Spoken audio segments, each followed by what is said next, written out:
যি সময়ত শংকৰ মাধৱ মিলন ক্ষেত্ৰ মণিকাঞ্চন সংযোগস্থলী মাজুলী প্ৰতিষ্ঠা লাভ কৰিবৰ কাৰণে চৰকাৰে ব্যৱস্থা গ্ৰহণ কৰি আছে আৰু মাজুলী ৰাইজেও এই ক্ষেত্ৰত চৰকাৰক আহ্বান জনাই আছে।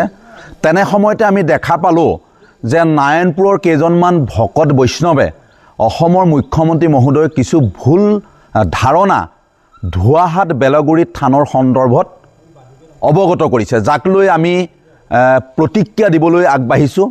যিহেতু আপোনালোকে সকলোৱে জানে যে 1522 খ্ৰীষ্টাব্দত দুজনা গুৰুৰ মিলন ক্ষেত্ৰ মণিকাঞ্চন সংযোগ ঘটিছিল আহতগুৰি ধোৱাহাট বেলগুৰি থানত।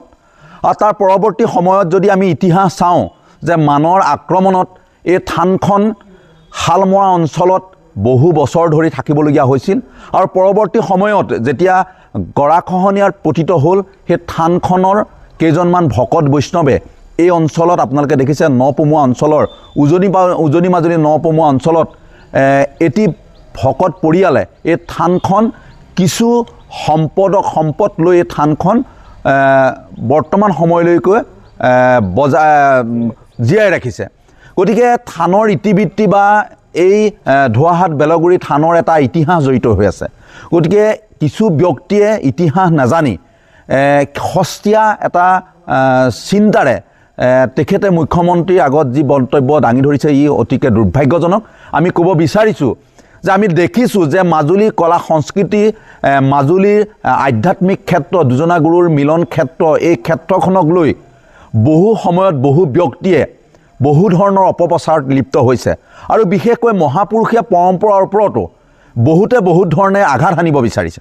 গতিকে আমি ক'ব বিচাৰিছোঁ যে মাজুলীৰ ইতিহাস মাজুলীৰ কলা সংস্কৃতিৰ দুজনা গুৰুৰ মিলন ক্ষেত্ৰ মাজুলী বিভিন্ন আধ্যাত্মিক ক্ষেত্ৰৰ দেশী বিদেশী জনতা এই স্থানলৈ আহে, এই সত্ৰৰ এই থানৰ যিখিনি ঐতিহ্যক তেওঁলোকে উপভোগ কৰিবলৈ আহে। গতিকে এটা ইতিহাস জড়িত আছে। গতিকে এনেধৰণৰ বিকৃত বক্তব্যই এই মই ভাবোঁ যে যিটো ঐতিহ্য বা যিটো ধোৱাহাট বেলগুৰি থানৰ যিটো ইতিহাস এই ইতিহাস কেতিয়াও লাঘৱ কৰিব নোৱাৰে। আৰু এনেধৰণৰ জ্ঞান নথকা ব্যক্তিয়ে আচলতে এনেধৰণৰ এটা তত্ত্বগধুৰ বা ইতিহাস জড়িত এটা বিষয়বস্তুৰ ওপৰত আচলতে ব্যাখ্যা দিয়াটো সমুচিত নহয়। গতিকে মুখ্যমন্ত্ৰী মহোদয়ক আমি আহ্বান জনাইছোঁ যে 1922 খ্ৰীষ্টাব্দত প্ৰতিষ্ঠা হোৱা ধোৱাহাট বেলগুৰি থান দুজনা গুৰুৰ মিলন ক্ষেত্ৰ মণিকাঞ্চন সংযোগস্থলী বৰ্তমানো মাজুলীত বৰ্তি আছে।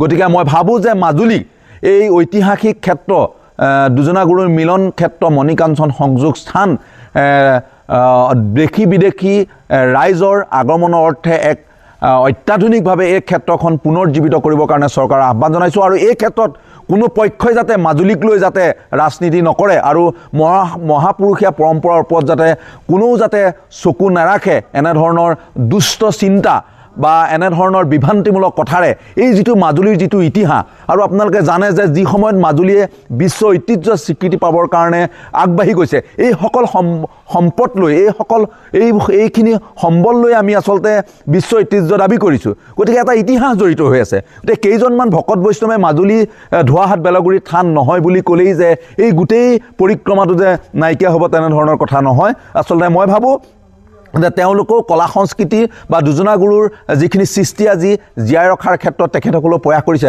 তেওঁলোক অলপ অভিজ্ঞপুষ্ট হ'ব লাগে, ইতিহাস জানি ল'ব লাগে। আচলতে চৰিত পুথিত কেনেধৰণৰ কথা উল্লেখ আছে এই কথাখিনি তেওঁলোকে অধ্যয়ন কৰি আচলতে এনেধৰণৰ আধ্যাত্মিক বিষয়ৰ লগত জড়িত থকা বিষয়বস্তুৰ ওপৰত তেওঁলোকে আচলতে মন্তব্য দাঙি ধৰিব লাগে। আৰু মুখ্যমন্ত্ৰীক দিয়া এই ভুল ধাৰণাক আমি তেখেতসকলৰ অজ্ঞতাৰ কাৰণেই কৰিছে নে নাই কিবা অভিসন্ধিৰ কাৰণেই কৰিছে সেই এনেধৰণৰ কাৰ্যক আমি ধিক্কাৰ দিছোঁ।